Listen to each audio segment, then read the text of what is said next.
Bon, voilà, mais en passant par là, yow, à ton avis, réseaux sociaux, ban effet la def si le métier de présentatrice ou bien d'animatrice, est-ce qu'il y a un effet sur ce métier? Les réseaux sociaux ont un très grand impact, mais problème au Sénégal, moi, c'est qu'on utiliser. On ne l'utilise pas toujours de façon utile. Parfois, on l'utilise de façon péjorative.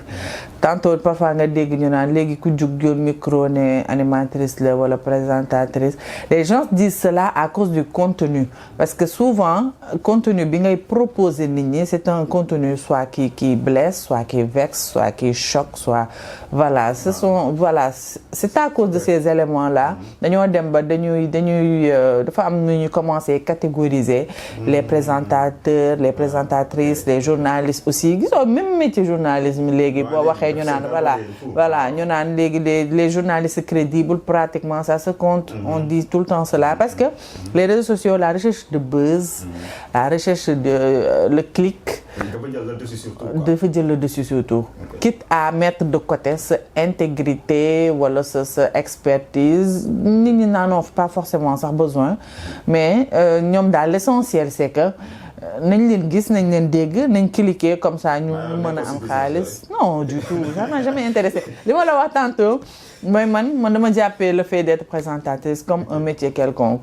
Une chaîne me recrute damay xëy liggéey su ma paree wàcc.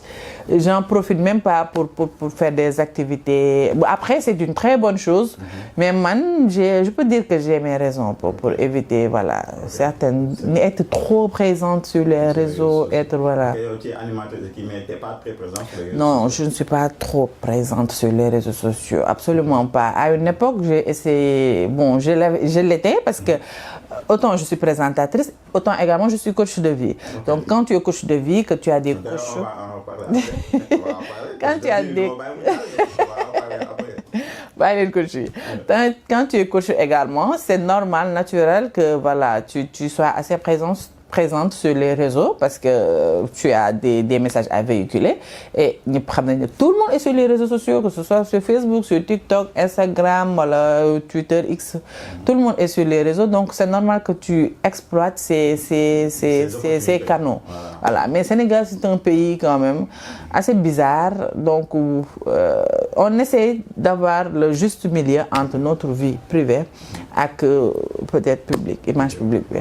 Bon, loolu moom dama koy confirmer complètement parce que les réseaux sociaux pour moi ça a changé énormément de choses dans le domaine soit de la télé parce que tey da nga xool n'importe qui day naan journaliste la mais gis koo xam ne il n'a jamais fait de formation de journalisme tey mu yeewu ak mais journaliste la loolu c'est un métier très sérieux très sérieux moo tax léegi tu vois du n'importe quoi à la télé et les chroniqueurs mais journalistes sax tane na mais les chroniques mais chronique yi gars yi lu nen dañuy jël koo xamante ne saa waay kenn xamul fu mu jógee gars yi def ko chroniqueur xam nga mais doon